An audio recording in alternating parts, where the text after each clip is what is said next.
Okay, so I'm going to be talking about learning how to learn and poke evolving from being a student to a researcher, because that's really what you become as you progress on. You go from being told what to learn to figuring out what you want to learn and what you need to learn. So let's get basics and obvious out of the way. How do we traditionally learn, right? We go through books, we go to class, college, we watch videos like we have, but that only works up to a point because, if you will, these all follow a structured curriculum. You will approach a point where what you need to fulfill your job, to solve your problem, isn't going to fit in a nice linear class line. And you're going to have to go out there and figure things out by yourself. Sounds exciting, right? So excited. Yes, it is exciting because this is where you start deciding what you want to specialize in, what you want to learn, what is enjoyable to you. But before we even get to that, two things to take away from this class, which I hope you've kind of developed a sense for, is the first one is learning to ask the right question. Do you guys remember the first week? You have a compiler error. Well, you don't know that's a compiler error yet, right? Your terminal screams at you and you have no idea what's going on. Or was that week 2? Week 2? Okay, yeah, right? And as you progress in the course, you start going, oh, these are error messages. They're telling me something's wrong. And then you go into, why is it wrong? And so forth. So, I hope you all recognize why it's broken is a very poor question. It doesn't actually provide any information. It doesn't explore the problem space. And the right question is really like a short story in many ways, because you need context, you need background, you need information, you need to engage readers, especially if you were to ask a question online. You need to engage them to come up with a solution. You need to present to them a problem that's solvable but intriguing. And I have this awesome link, which will hopefully look like. Okay. This is a fairly helpful document titled How to Ask Questions a Smart Way. This document originally came from about 2004, apparently. I remember from before that, but it basically goes through the etiquette of asking questions online and things you should do before you ask. Some important things, because so if you ever ask a question online and you never get a response, it's probably because it's been answered already. And I'm sure some of you guys have experienced posting a question online, getting 0 replies, and it kind of sucks. That's probably because people who read it usually had answered that question before, and they're kind of tired of it. So some good things to do before you ask, such as searching online, reading the FAQ, and so forth. And I'll just leave this link in the slides and you guys can read it. But it's definitely some good information as you progress on.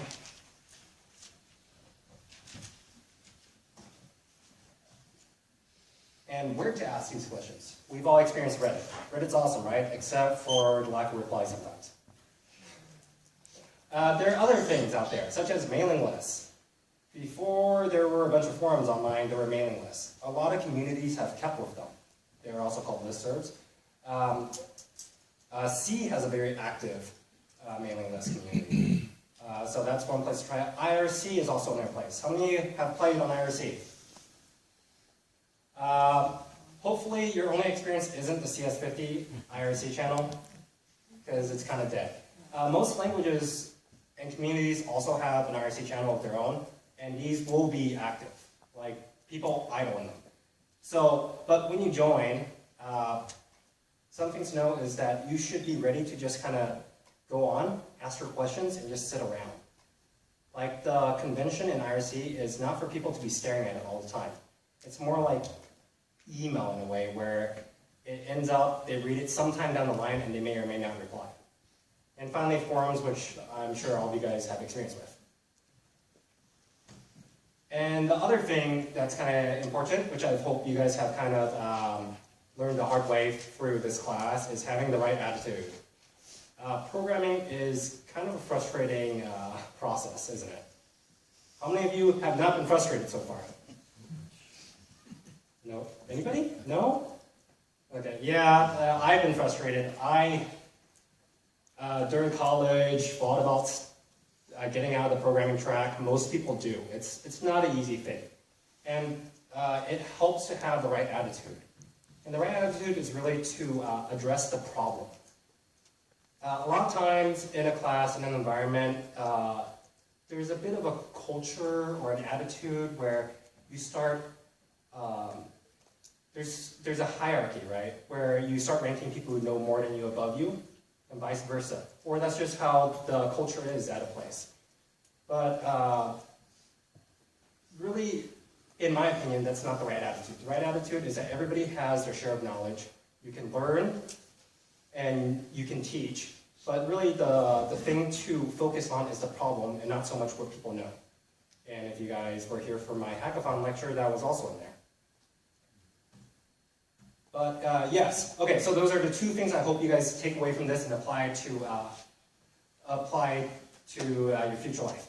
But aside from that, let's talk specifically about how to learn about something. And as engineers, we like to optimize our experience. Engineers are lazy. Programmers are doubly lazy. This is why we have for loops. This is why we have while loops. We only want to do things once. So when you're learning, I highly suggest you optimize the experience that you gain from it.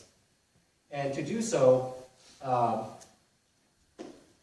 pick a specific goal and stick with it. Most of you guys have not had a chance to explore too much yet. Though some of you are on your final project, I take it. Raise your hands, who's on your final project? Awesome. How many of you have had a chance to explore and get completely drowned? Yeah, it's a wide world out there, and it's kind of scary. So instead of drowning into technology, pick a specific goal and stick with it, and use that goal to kind of select your project. And when you select your project, that's when you start figuring out your technology. So figure out what you want to do instead of going online and reading 20 blogs about the next cool thing and not knowing what to do with them. And once you have a project, I'm going to ask, how many of you guys have final project ideas? Awesome. How many of them revolve around some kind of goal, a problem that you're solving? Awesome. Do these goals help you, have you created a list of requirements from this goal? Awesome. How many of you have not? Well, that's a good way to go about it. You have a goal, and to meet that goal, you have to have requirements in place. If I'm going to go run a marathon, a requirement is that I can run 26 miles. An additional requirement might be that I can run 26 miles without passing out. And so once you have your goal, kind of build up your requirements from there. And these requirements are important because they help scope on what you need to learn. So let's go back. To optimize your experience, pick a goal. From that goal, you pick a project. Now that you have a project, you are invested in learning in a certain direction, and you're not going to wander around too much. And from there, you can start thinking about the background information, right? So when you have a project, you have something concrete. And having something concrete is important because it means that you have to think about how to solve that one concrete problem. And when you get to there, you can start dividing things up. And this is kind of like how I've broken things down for myself with projects, is I break it down into methodology, technology, and implementation. On the very high end is methodology. And if we click on, do you like my Wikipedia links? Everything's on Wikipedia now. Methodology, have any of you guys looked at the computer programming wiki page? You guys should try it. It's actually kind of cool. Have you ever wondered how companies design software normally? That's under methodology. There's, how many is that? There's 20 ways of doing it. It's not a solved problem. And each project has its own way of being solved. But taking a step back, part of learning to learn, is being able to break things down into smaller chunks so that you can understand them. And part of how I do it is I break it into high, mid, and lower level. So once I have a project and I know roughly how the plan of attack is, I can then start looking to technology. And once I take a look at technology, I can then look into implementation. And implementation is kind of what you guys have been stuck in. That's the world you guys have lived in. It's not what language should I use. It's more of, hey, I get this list or array of integers in, and I have to do something with it. So it's nice to be able to take a step back and understand the bigger scope. It will help put things into perspective. Okay. And yes, that gives me a chance to find water.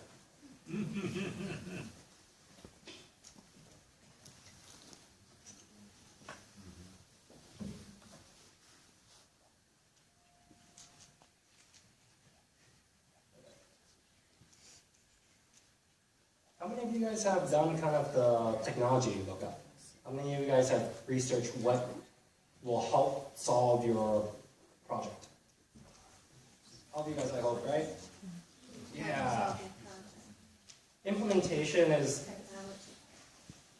it's good for you guys to look at technology, but it's also good for you guys to take an even higher step back and go into more of the methodology, more of the overarching project management. Because I'm sure we've kind of thrown things at you, right? Hey, you should probably comment your code. You should probably use a repository system. But that's all kind of just thrown at you. You should do this, but no kind of like overarching. Well, in the past, we have ran into these problems, and these techniques have been developed to solve these problems so that you don't run into them. And that's kind of where the higher level stuff comes in. And I personally find it really interesting to try and not make the same mistakes as the past. Okay, but another way to learn, learning from an example. How many of you guys think that your problem, the problem that you're solving is unique to the world? I like your optimism. It probably isn't, right? Like, most problems have been solved in some manner or way. It's just they might not have been solved as completely as you need them or in the way that you need them. So it's really helpful to kind of go out there and see other implementations of it.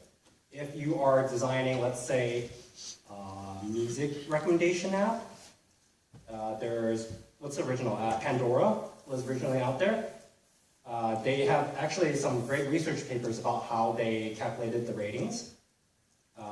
Last.fm, there's a bunch out there. Like, learn from the examples. And if we were to, say, learn from Mike's code, is Mike there? Hey Mike, we can learn from your code. So this is something this page is something that I run into a lot. Like, in work and in personal projects, I try not to approach an idea as if it is unique. Somebody has solved it out there, and they've probably done something to scope the problem down. They've probably done mistakes, and they probably corrected those mistakes, so I can learn from them. So from this page, what would you guys do first? Like, fork it. Read me. Yes, read me. Read me is very important. You get a cookie. I don't have cookies. I have failed. The cake is a lie. Really important. Most projects have a README. Let's say, what's something you guys will all probably use? Let's say Bootstrap. That's something you guys will probably all use. Hey, look, a read. Okay. There you go. Hey, a README and tutorials. First thing I do, I look at the READMEs and tutorials. What else can you do on this page?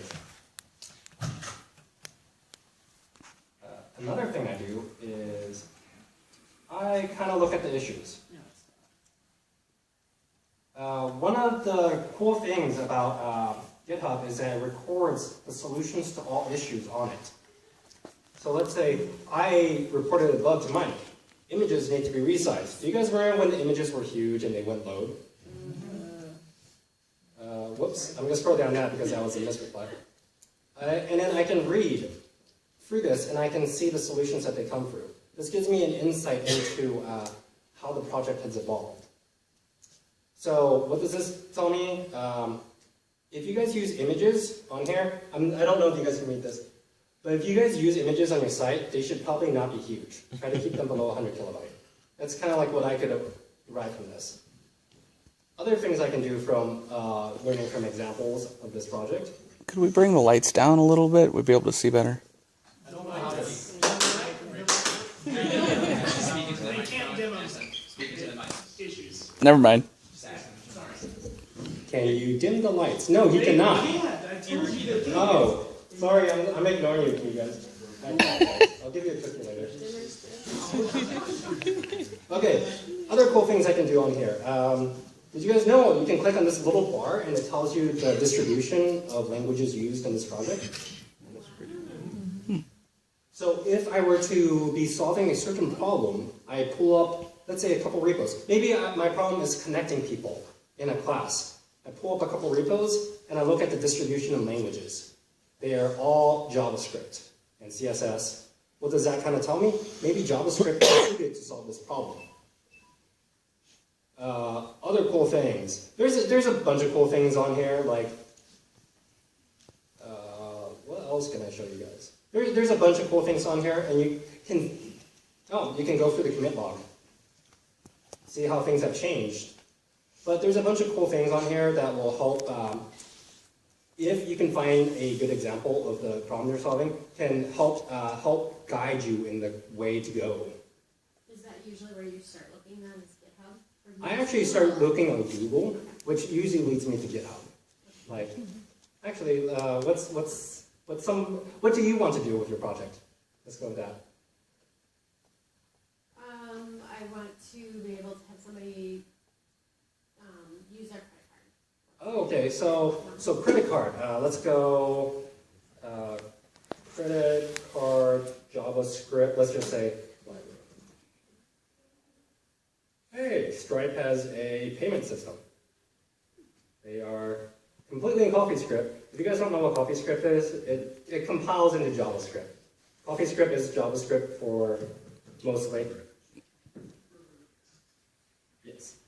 And hey, look, documents. So now I know roughly I can probably use this library to do my credit card payments. And I don't have to reinvent that myself, which would be really hard. Let's try something else. Anybody else have something? This is your chance to get me to Google something for you. No? Okay.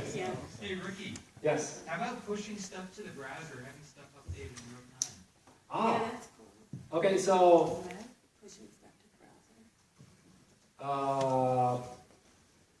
So let's assume you don't know that the term is push. Right? Because Mike gave it away. How would you word this? Okay, let's try automatic update browser. That's not going to show up anything, right? That's just going to show you how to upgrade your browser. Okay, HTML, that's getting closer. Let's see what shows up. Getting closer. Refresh. Auto refresh Yeah, code. real time. Refresh code. Right there, auto refresh code in HTML. This one. One down. That's a meta. Okay. Yeah. This probably reloads the page. Dang it. Mike, this is a horrible example without a library. It's built into... okay, so what you want to do is, is actually pushing to...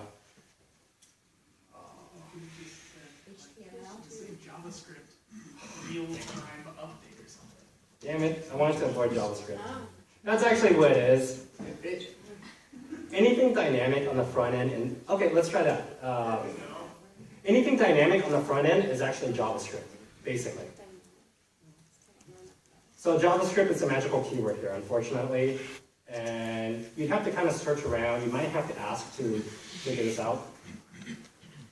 But yeah, so that didn't work out for a GitHub example, but that is what I normally do when I'm trying to solve a specific problem. I have a project idea in mind. I look things up. I usually end up at some kind of GitHub or SourceForge or whatever. And SourceForge is still alive. And I will read the README. I will look at the structure of the code. This is kind of important in that as your projects get bigger, you will run into the question of how do I organize my code. Just as you would not put all your code in the main method, you will probably not put all your code into the same file. So you can learn something from how people structure the code base. Like Mike uses an app folder, and then he has this stuff in it.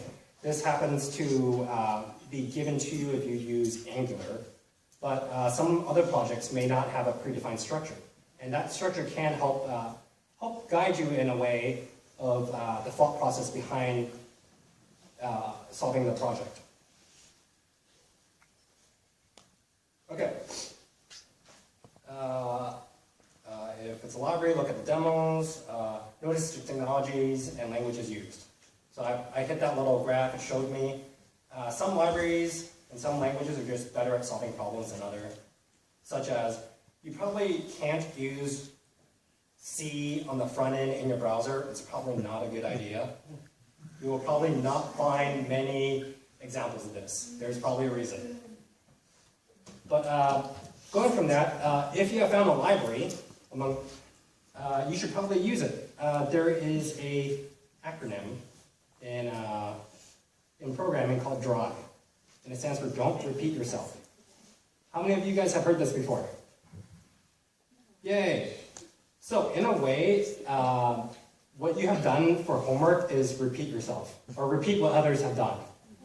Once you get out of homework land, you try to not do that. You try to use pre-existing code, and you try to go with the most efficient manner as possible.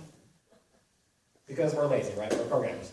But to not repeat yourself, you should definitely use APIs, libraries, and built-in language features.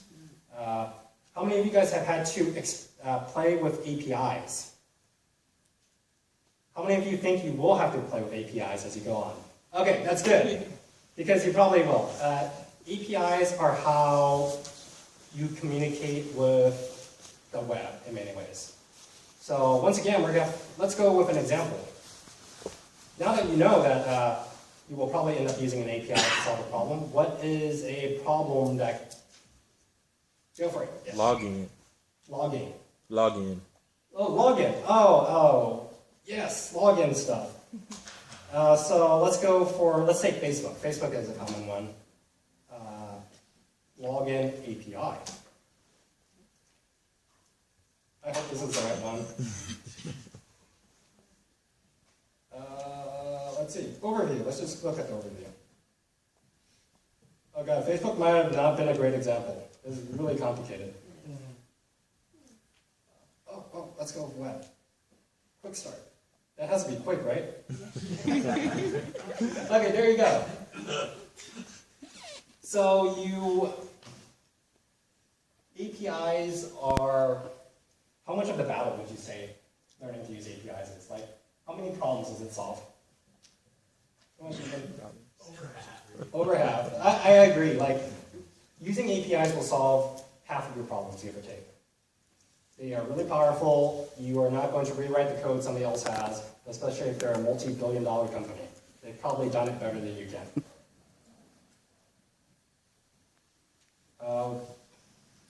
I see some confused spaces, actually. Confusion?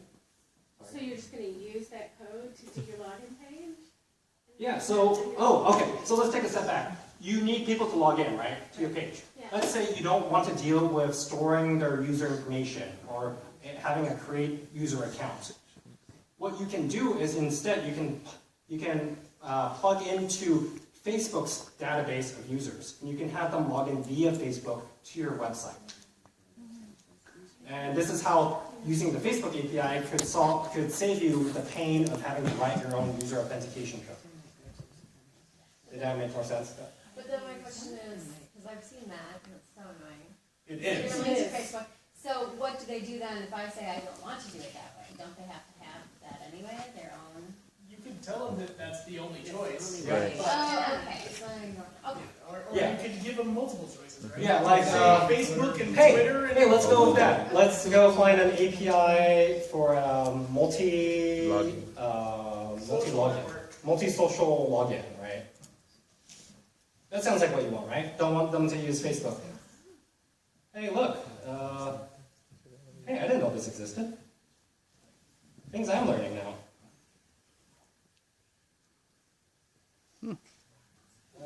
Let's see if I can find something useful.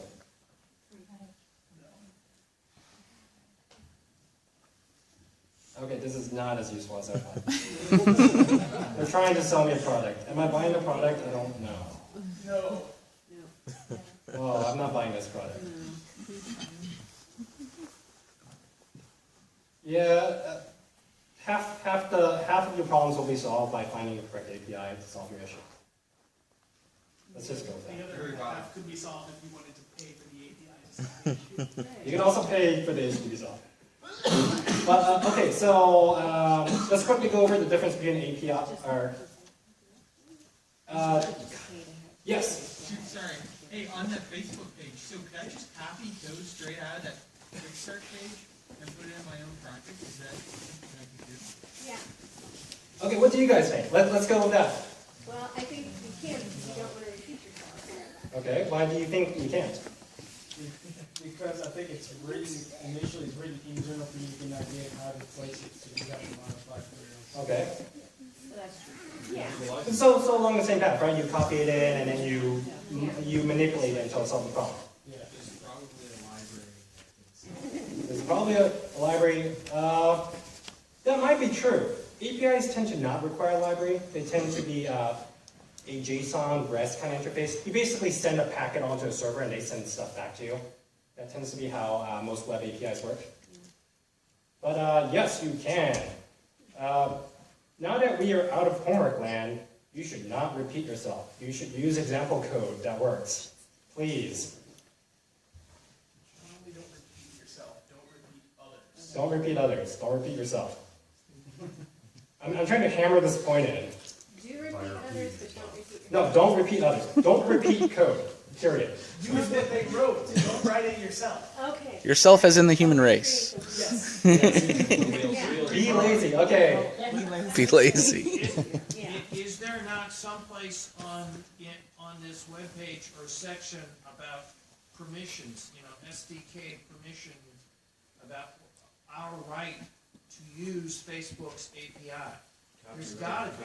I mean, Yes, there's gotta be okay. a copyright law. So are you talking about their copyright on the code that you're copying or their rights on the interface that you're going to use? Yes, Both? Yes, there is. okay. So, I mean, I appreciate the concept of don't reinvent the wheel, okay? I also appreciate the concept of let's not violate any federal laws while we're at this. Okay. That's proven useful to me in the past. Let's take a step back. Don't repeat yourself with code that has a license that is open source. Or MIT, or... Those are open source. well, there's... MIT. GPL cannot be commercially used? If you transform the library. We're going to get into license talk now. it's Okay. Wait. Do a mini lecture on open source licenses. Okay? That can work. No, go right. We're not attorneys. Okay. Anyways, That's the first Okay, slide. let's take a I'm not step- a lawyer. Yeah. let's take a step back. The code that you will find in the docs of an open API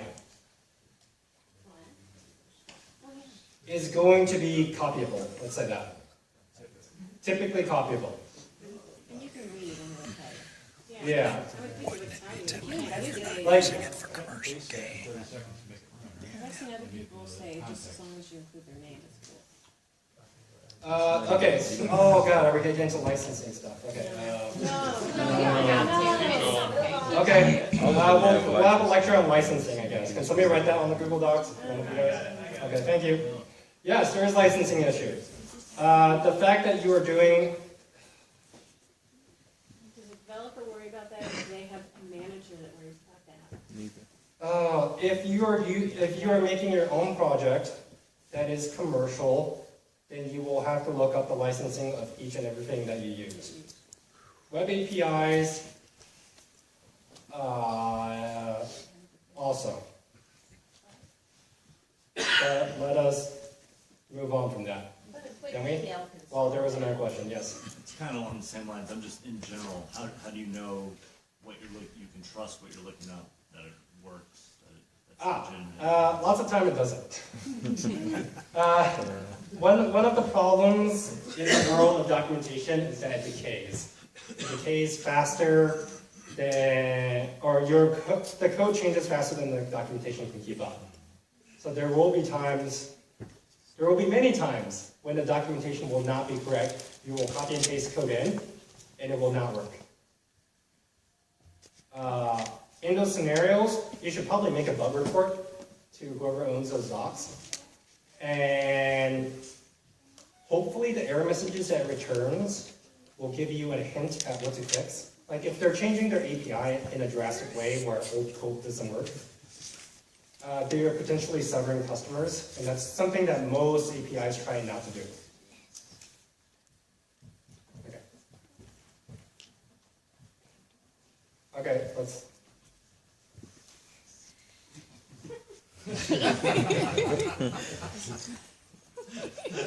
It is a good point.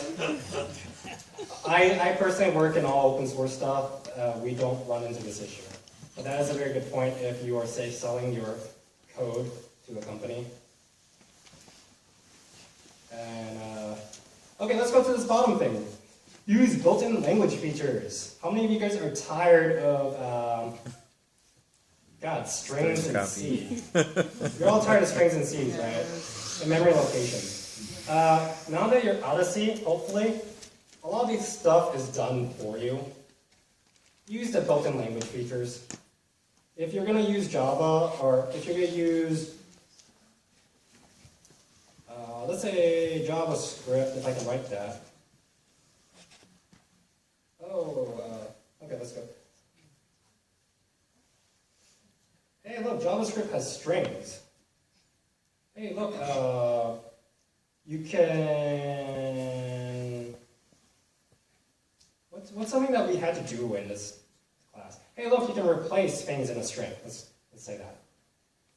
If you need to do something simple, the language probably can do it for you now instead of you having to write it yourself. But yes, use language features. Moving on.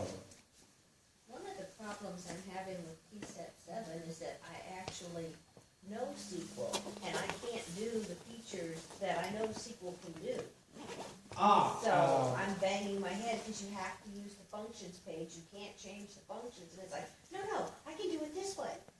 But I'm not allowed to. Yes, I would say this is part of the problem with using a library that kind of sucks. Yeah.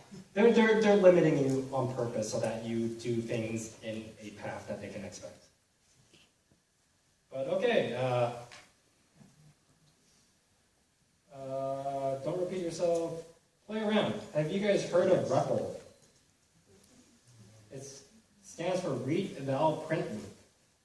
It's this amazing thing that Mike showed you in the terminal the other time, and it's actually available for most languages. So let's say I want to do something in Python. I'm really rusty in Python.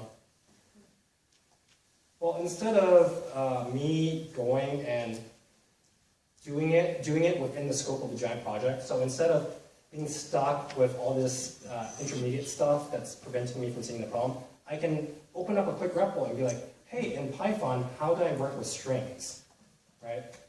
So S, so if I were coming from CLAN, I'd do something like string S equals run it. Hey, invalid syntax. Right? There's no reason I needed to put that into the middle of my giant main function to discover that. I could have opened up a REPL and I can, hey, maybe I heard this thing that Python is dynamically typed. Maybe I don't need to put string there. Hey, that's true, and you can see it right over here.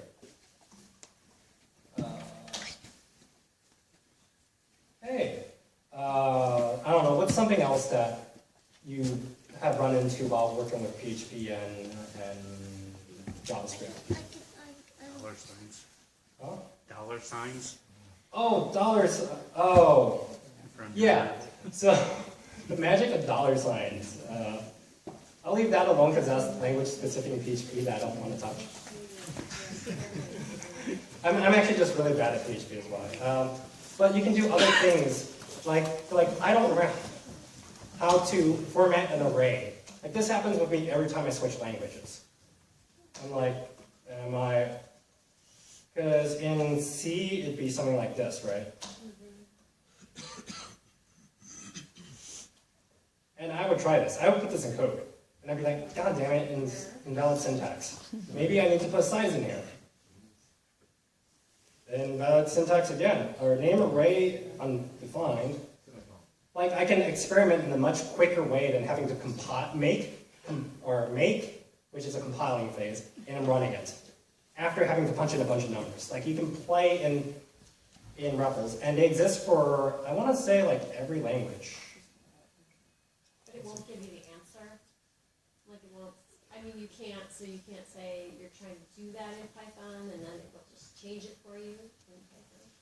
You know what I mean? Like your array 2 equals 1, 2, it just won't give you the right syntax, you kind of have to guess at it. Ah, yeah, it can't magically read your mind, unfortunately. I know, but it allows you to get much closer to being able to see immediately what's happening. Like, hey, look, if you can see it, I have my 1, 2 array. Maybe I want to do, let's say I want to reverse my array.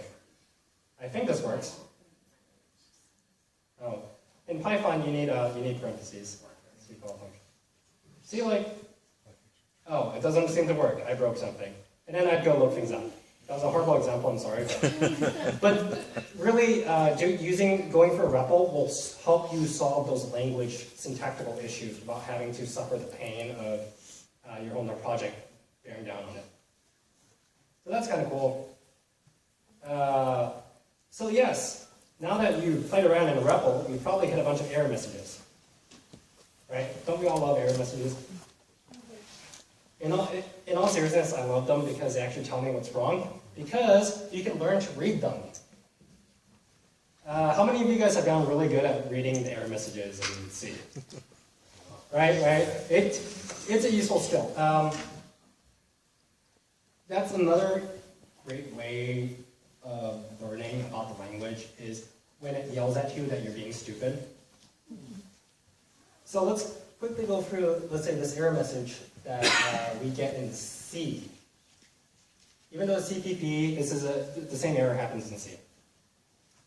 But if you see, I kind of color-coded things.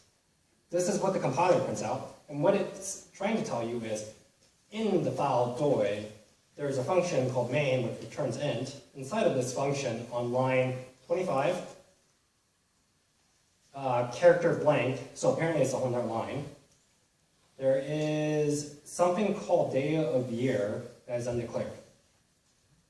And as you get better with, as you explore in a language, pay attention to error messages. Please do not be one of those programmers who go, oh, there's a warning. I'll just turn off warnings. Oh, it's an error message. Well, if I delete it, the error message will go away. There's actually a fun programming language or a paradigm where every time a line errors, the compiler will delete that line of code for you.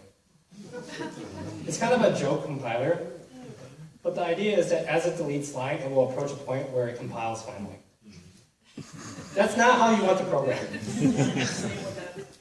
I don't remember what it's called. Oh, there you go. Well, I didn't have to say it, but yes, that's not the way to go about it. The error messages provide you great information. Learn from them. And I also have this cool little link. Common C++ compiler and linker errors.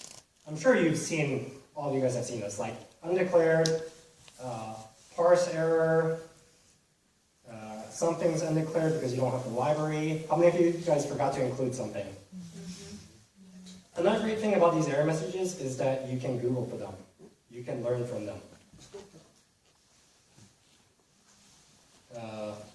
Hey, I have a slide that says make a fool out of myself. I was going to ask for an idea and to stumble through it myself. Or stumble through it with you guys so that we can kind of experience the pain together. Any ideas? Anybody want me to solve part of the project for them? Sure. How do you do a secure login? Secure login. Okay, so let's go from the top. Let's say your goal is to learn how to do secure logins, right? I'd like to have a database on the backside. Okay. So let's pick a simple project. Well, the simplest is having a page that you can log into. Right? That's the simplest you can go. Well, then I would go into, I would in all seriousness wiki this, because I'm not a security expert, right? I would be like, secure web login. Unfortunately, that's also a product, which makes these searches really bad. At the bottom, it's got PHP 1. That's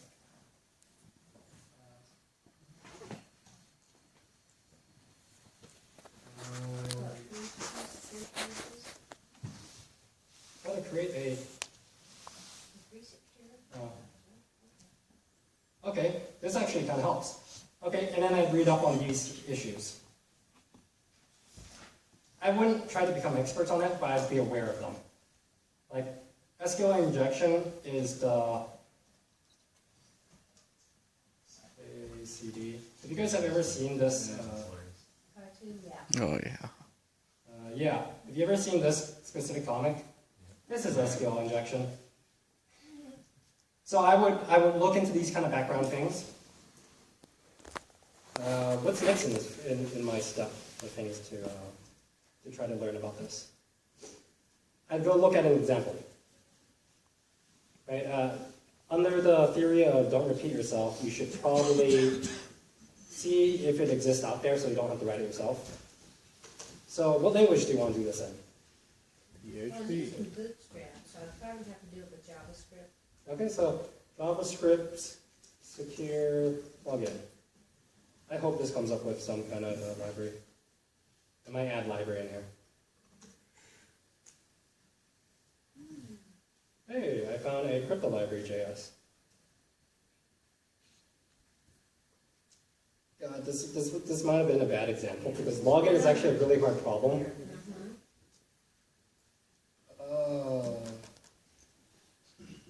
I made a flaw myself. Oh, hey, look, a library. Okay, I'm just going to go with this. I'm going to look at the library and learn about it. I'm going to specifically see examples. Subscribe to plan.